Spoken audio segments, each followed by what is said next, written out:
Dans la vie, il y a des livres qui sont assez mauvais pour qu'on ait envie de les abandonner. Mais il y a aussi des livres qui sont si mauvais qu'on ressent une obligation en tant que membre de la société de les terminer pour évaluer l'étendue des dommages. Les amis, je pense que je suis en train de lire un livre qui fait partie de cette deuxième catégorie. Et il y a une part de moi qui, désespérément, a envie de l'abandonner et de ne pas filmer cette vidéo et de juste l'oublier à jamais. Mais une autre petite part de moi, peut-être malsaine, je ne sais pas, ne supporte pas l'idée de me taire face au problème de ce livre. Je veux pas juste continuer mon chemin sans rien dire. Mais de quel livre suis-je en train de parler? Il s'agit de Wi-Fi gratuit, tu as bouleversé ma vie de Marcel Barry. J'ai lu 60 pages de ce livre pour l'instant et je vous jure, sans exagération, j'ai déjà 10 photos de passages qui ont été très difficiles à avaler. Et ce livre a fait 400 pages. Hier, j'avais décidé d'abandonner ce livre et de simplement en parler très rapidement dans un update lecture parce que je me sentais vraiment mal à l'aise face à l'idée de dédier une vidéo de 15 minutes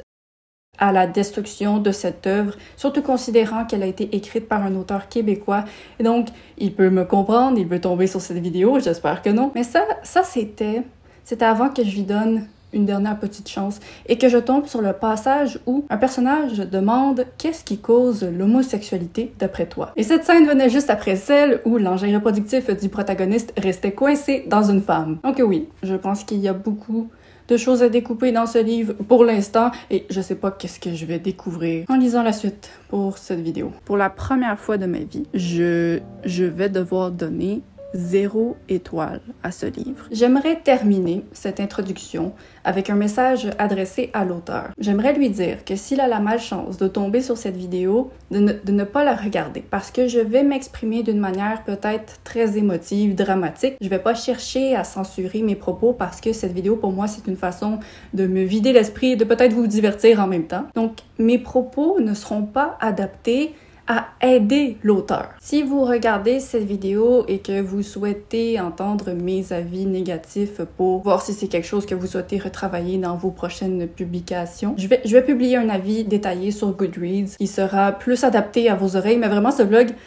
bon, maintenant que c'est dit et que tout le monde a été averti, laissez-moi vous parler du livre qui risque d'être le pire livre que j'ai jamais lu de ma vie. Donc, Wi-Fi gratuit, tu as bouleversé ma vie. Comment se fait-il qu'il se retrouve entre mes mains? C'est parce que je suis tombée dessus au hasard à la bibliothèque dans la section des nouveautés et j'ai été intriguée par le fait que sa page couverture ressemble vraiment à une page couverture d'un livre jeune adulte, mais pourtant c'est un livre adulte. Donc, je voulais voir de quoi il s'agissait. Et pour le résumer, on nous promet une histoire d'amour passionnel, une femme qui fera s'entrechoquer les fondements d'une société où règle la dépendance de la technologie. Bref, ça veut pas dire grand-chose et pour l'instant, je suis incapable de vous dire qu'est-ce qui se passe dans ce livre. Oui, je peux vous dire qu'est-ce qui se passe. Donc, pour l'instant, 60 pages. Voici les événements qui se sont produits. Et là, dans ce vlog, avertissement, je vais spoiler de A à Z parce qu'il faut les détails pour comprendre qu'est-ce qui ne va pas. Et donc, si vous voulez rien savoir, ben, je suis désolée, ce vlog n'est pas pour vous, mais pour avoir vu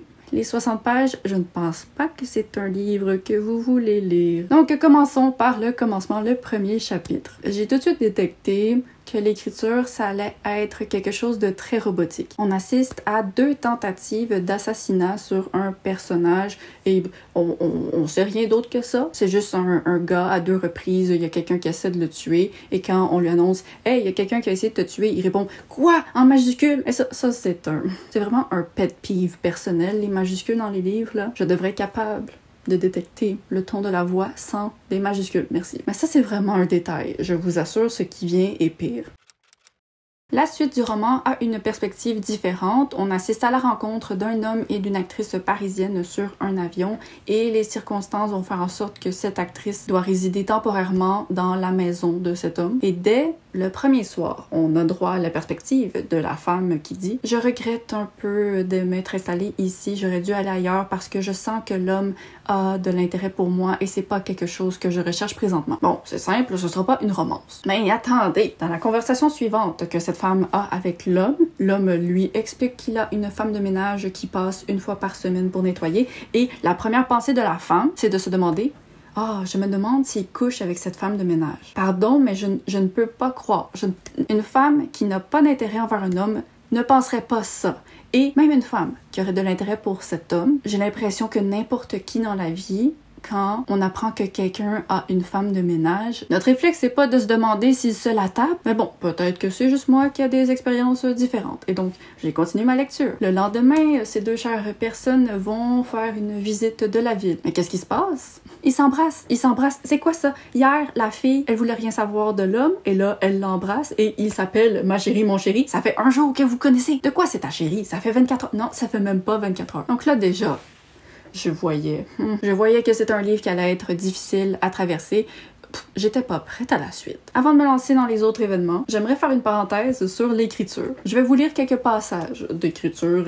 Donc ça, c'est pas un passage en tant que tel, mais c'est pour vous montrer à quel point l'écriture est très robotique. On a un dialogue où le personnage féminin qui s'appelle Mathilde se fait annoncer une mauvaise nouvelle. C'est écrit « Mathilde se met à pleurer ». La conversation continue de 2 paragraphes et elle se remet à pleurer et à sangloter. Et c'est ça pendant tout le roman. Tout est décrit comme il est heureux donc il sourit. Et un autre aspect dans lequel cette lacune est très apparente au niveau de l'écriture, c'est que le roman se situe à Montréal et il y a beaucoup de visites guidées des lieux. Et vraiment, on dirait une liste d'un guide touristique qu'on fait juste se taper. Ah, on devrait aller là, ils vont là. Ah, on devrait aller là, ils vont là. Ah, c'est beau, j'aimerais ça aller là. Ah, on va là. J'ai eu l'impression en lisant le livre que cette personne n'avait jamais lu un livre de sa vie qui était bien écrit. Et là, je suis allée rechercher un peu plus sur cet auteur. Et qu'est-ce que ça dit à l'arrière? Rédige des manuels d'usagers. C'est ça le problème. Ce livre, c'est un manuel d'usagers, mais pas un manuel sur comment écrire un bon livre. J'espère tellement qu'il ne regarde pas cette vidéo. Donc là, pour les autres problèmes, je vais essayer d'aller vite parce que je veux pas que cette vidéo fasse 3 heures et on est juste à la page 60, je vous rappelle. Mais je vais d'ailleurs juste faire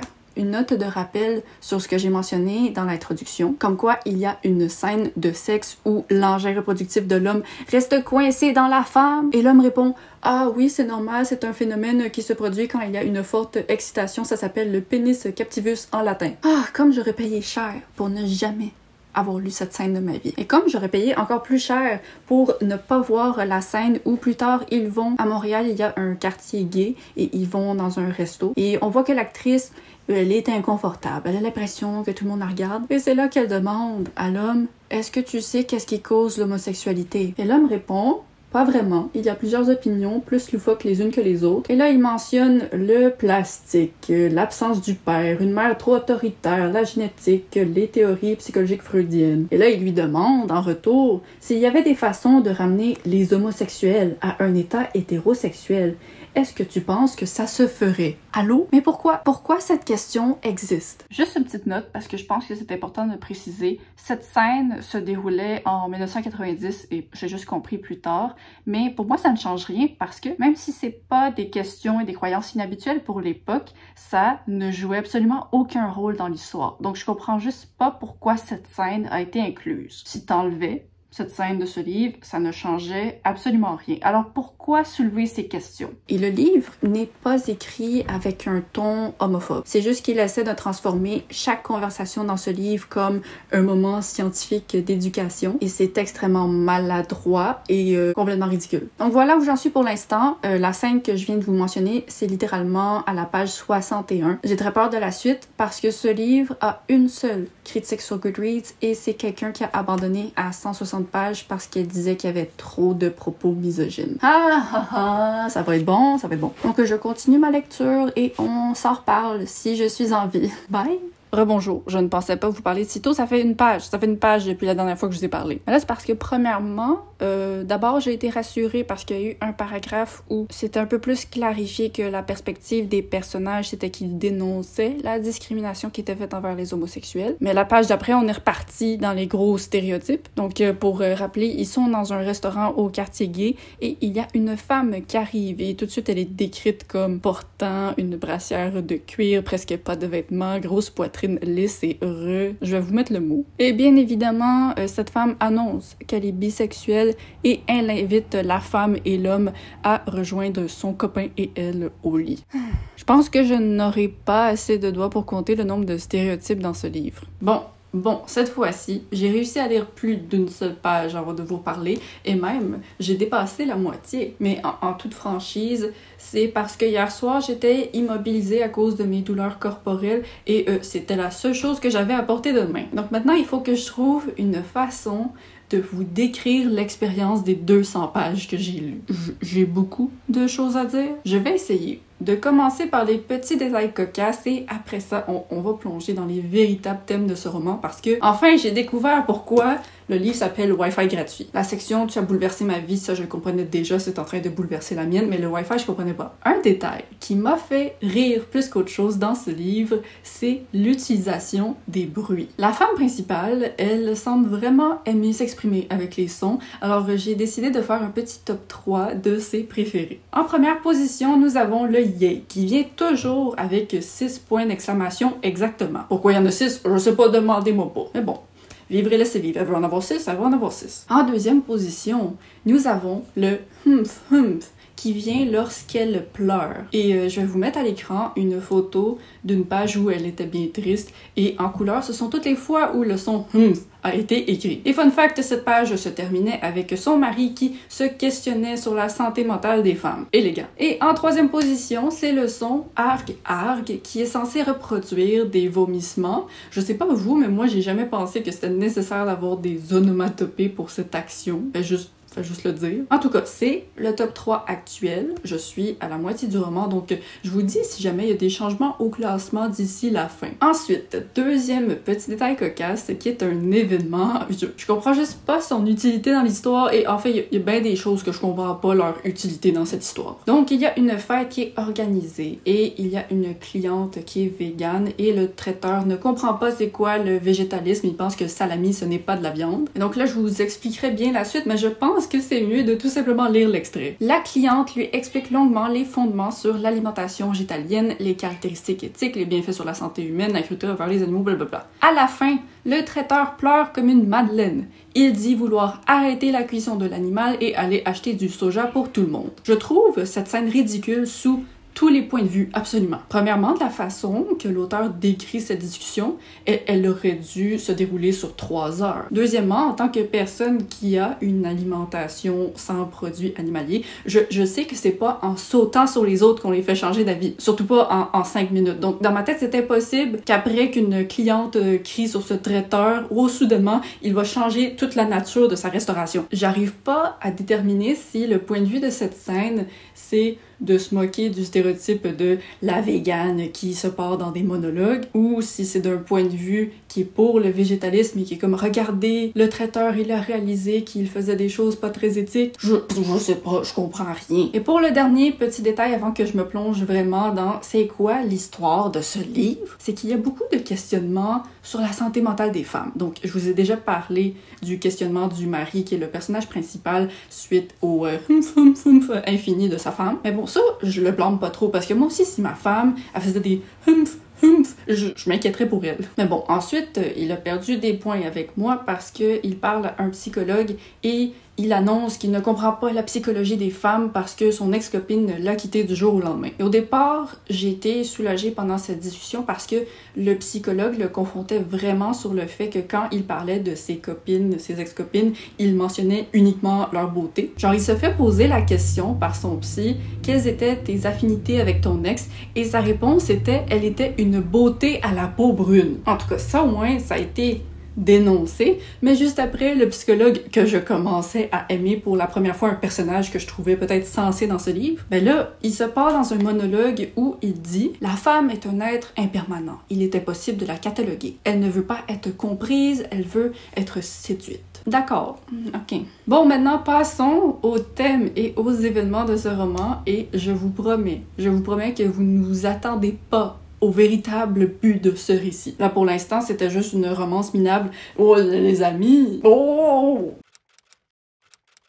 Il faut que je précise que ça a pris 160 pages avant que le véritable récit de ce livre se manifeste. Dans les 160 premières, on assistait uniquement au développement de la relation palpitante, ressentez ma passion ici, du couple principal et de l'expansion de leur famille grâce à l'arrivée d'enfants. D'ailleurs, pendant la scène de leur mariage, j'ai découvert que la femme principale avait 6 prénoms. Oui, Elle s'appelle Mathilde Adéline Éléonore Jade Victoire Marie du Tremblay. Je sais pas à quoi devait ressembler son avis de naissance, mais ça devait faire 6 pages. Et donc, maintenant, pour vous expliquer la véritable raison d'être de ce roman, il faut que je vous mentionne un élément que je n'ai pas encore eu la chance de mentionner parce que j'avais été distraite par d'autres choses. Mais c'est que Mathilde, cette actrice parisienne à succès, elle a participé plus tôt dans sa vie à une étude pour développer un parfum permanent. Mais il y a eu un souci et maintenant, elle s'est un peu transformée comme Obélix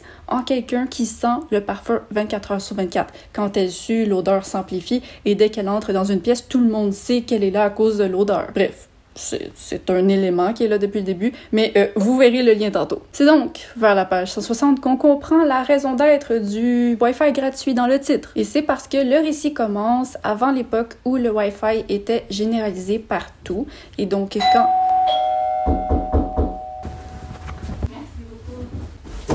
Hey, j'ai reçu des livres! My God, que j'ai fait ça! Oh mon Dieu!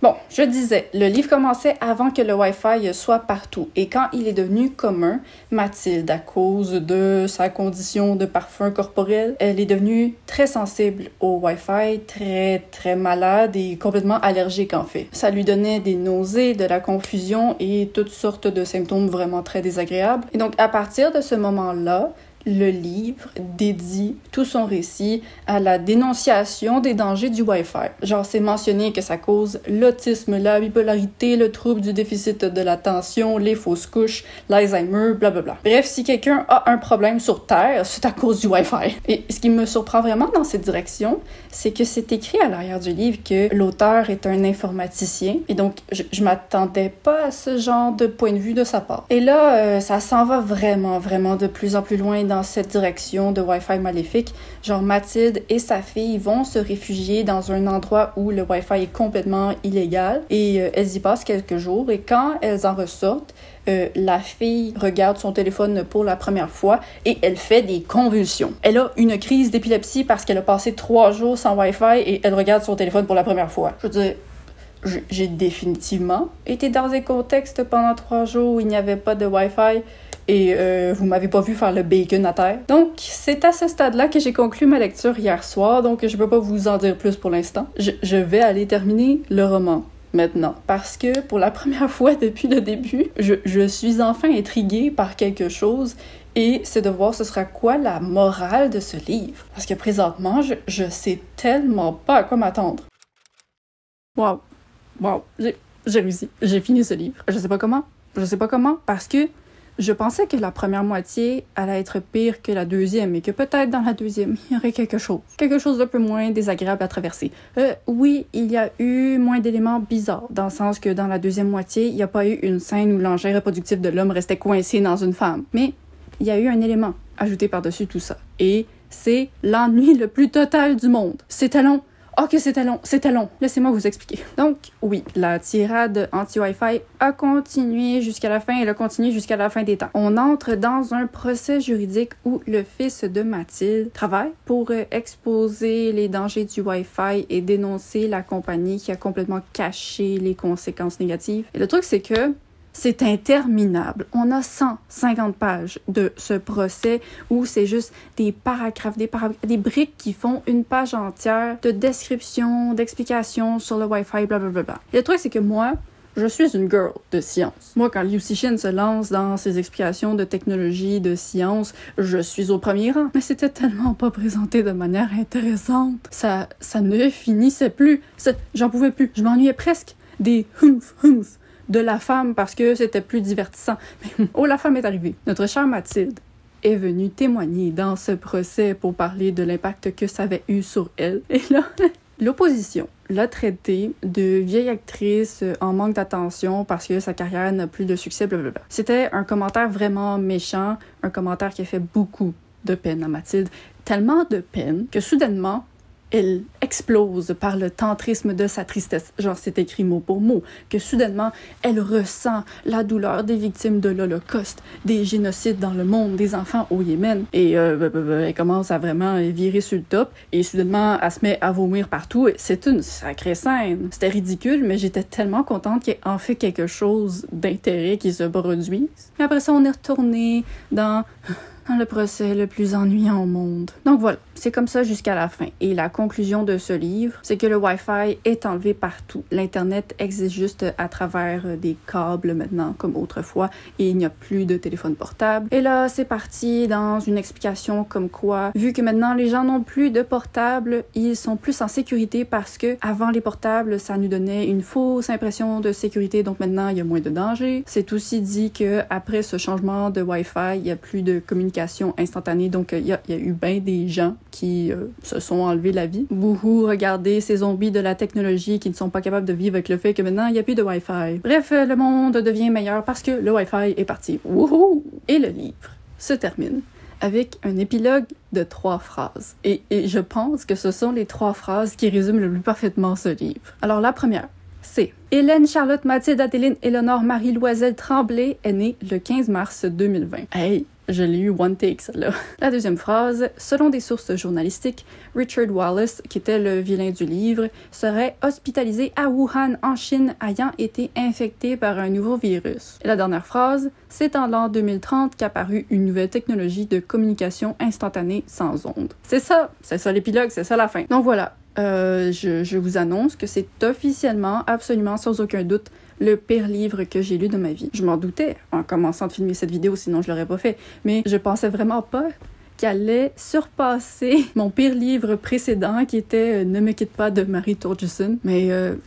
sérieusement, je n'ai pas réussi à trouver un seul centimètre de plaisir en lisant ce livre. Genre, j'ai essayé fort d'en trouver un. Je suis pas capable. Donc pour cette raison, pour la première fois de ma vie, je vais devoir donner 0 étoile à ce livre. Une étoile, c'est trop haut, c'est une étoile attribuée à une étoile de positivité, mais il y en avait juste pas. Le récit, non. Le contenu, non. Les personnages, non. L'écriture, non. Et là, dans ce vlog, je pense que j'ai pu vous présenter c'était quoi les lacunes de ce livre, mais sans avoir lu le texte en tant que tel du livre, vous ne comprendrez jamais à quel point l'écriture... Le truc, c'est que l'écriture était tellement désagréable que tous les autres aspects du roman auraient pu être parfaits et je pense quand même que ce livre aurait été désagréable à traverser. C'était juste... Donc, comment je me sens face à tout ça? Et quand je dis tout ça, je parle pas seulement du livre, mais aussi de l'expérience de cette vidéo. Je pense que je dois avouer qu'il y a une grande part de moi qui est toujours très inconfortable à l'idée d'avoir filmé et publié cette vidéo. Quand je regarde ce que j'ai édité pour l'instant, je sais pas si j'aime tout à fait la personne très salée que je vois à l'écran. Et c'est parce qu'en général, j'essaie le plus possible d'essayer que tout ce que je mets dans le monde, ce soit quelque chose qui contribue positivement. Et là, présentement, cette vidéo, c'est pas quelque chose qui contribue positivement au monde, si ce n'est que votre divertissement, j'espère. En même temps, j'ai pas l'impression que ce livre a apporté quelque chose de positif au monde non plus. Bref, je n'ai pas de réponse absolue. De toute façon, c'est pas comme si je planifiais de retomber sur un livre aussi mauvais qui me forcerait à en faire l'expérience vidéo. On va vraiment espérer que non, s'il vous plaît. Mais bon, j'espère quand même que vous avez apprécié cette vidéo. Je vous remercie vraiment de l'avoir regardée. N'hésitez pas à vous abonner si vous souhaitez voir la prochaine. Je poste les vendredis à 10h30 pour le Québec et 16h30 pour la France. Bye bye!